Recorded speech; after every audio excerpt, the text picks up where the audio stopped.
What is up, everybody, and welcome to FLW Videos. If you haven't heard the news, Dialga is coming back into raids as the legendary raid boss. Now, this is going to be occurring from July 23rd, 10 a.m. your local time. That's going to be on Friday, going until August 6th, 10 a.m. local time. And we're going to get 2 weeks of this Pokemon. So, of course, you're curious if it's going to be worth raiding. Well, one of the biggest highlights is that after 2 years, Dialga is finally getting its shiny variant added into Pokemon Go. And with that being said, a lot of people are super excited just about the shiny variant being added in.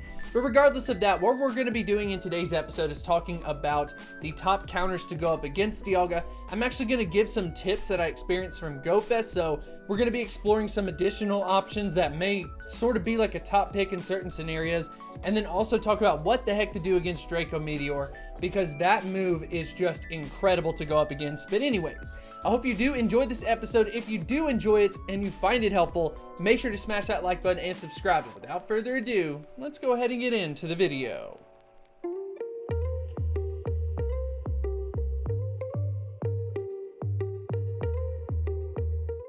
Let's dive into this video. We're going to take a look at a high-level graphic that was created by Couple of Gaming, so shout out to you. Link to his Twitter in the description. The first one we can talk about is the CP ranges. We've got 2307 for the non-weather boosted and 2884 for weather boosted. If you get out there and just do a bunch of Dialga raids, it'll come to you naturally. Just be on the lookout for those and make sure you check the IVs before you end up transferring some of them. If we go to move on to the moveset, I think we really need to give a huge shout out and a huge focus to Draco Meteor. And I actually want to do this by giving a story from GoFest. As you can see down here, this looks like a normal raid boss, right?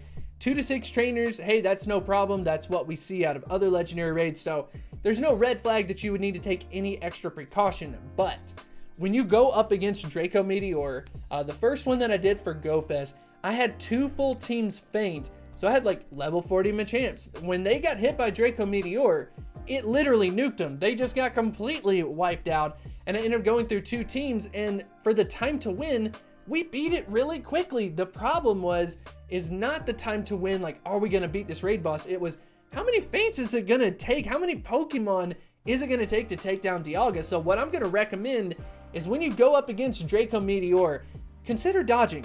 Save yourself some revives and some resources, because if you're using more revives than what you're getting back from the raid rewards, you're going negative and you don't want to run out of resources by the end of all of this. And then, of course, you can go ahead and take a look at the actual animation. Once the animation starts, it'll take like 2 or 3 seconds for it to actually hit you. So you can, of course, take a look at Draco Meteor that way. And then if you're not as comfortable with it, or it doesn't come as naturally, you can actually look at the raid log where all of the charge moves go off, and it kind of logs it to say, you just did a charge move.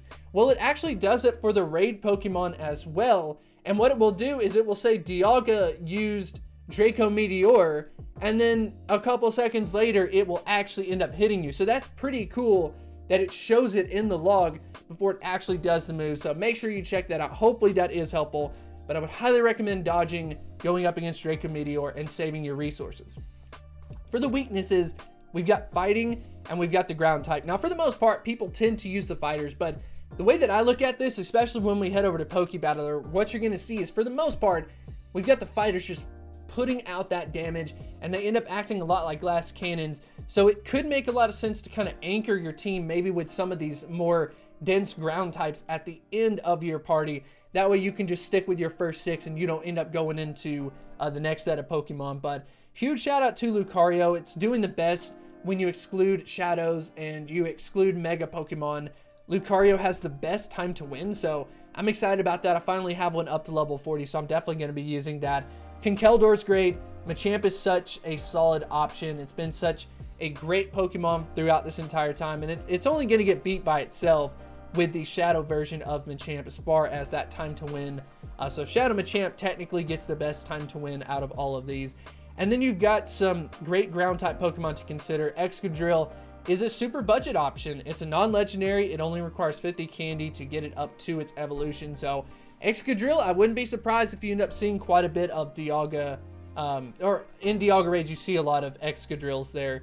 And then Landorus, Groudon, great Pokemon as well. Then if you scroll down to the bottom, you can see we've got Shadow Mamoswine there, and then Shadow Swampert using the double ground type move. So as far as the top counters are concerned, we have all of these Pokemon, but what I think we should do is actually head over to Pokebattler and get into a little bit more detail, because the time to win, the feints and stuff, I think is also pretty important. So let's go ahead and dive into that. So going up against a Dialga, you can see why Lucario is going to be such a great option to use, because it's second for time to win, and it also has a very low number of feints. So it's the perfect Pokemon to go up against Dialga, at least in my opinion. You're talking about 29 feints, while most of them are in the upwards of, close to 40, for example, if you check out some of these kind of around it. And then beforehand, how I mentioned Excadrill, I think Excadrill could actually be your great anchor spot, which means the 6th Pokemon that you use in your raid team. Look at Excadrill, only getting 24 feints, and the fact that it is a budget option, especially compared to some of these other ones, I think Excadrill has earned the 6th slot, at least in my opinion. And then if you go ahead and scroll down, you can see that you've got a Pokemon like Groudon, and Groudon is in a very similar situation. Of course, it is legendary, so it will cost you more to power it up than an Excadrill, because you don't have to do raids to get Excadrill. But Groudon has similar numbers here. It's a little bit slower on time to win, but it does have 25 feints, so that's something to consider. And you can of course go ahead and take a look at some of these other Pokemon, but I think it's important to kind of take a look at the top here.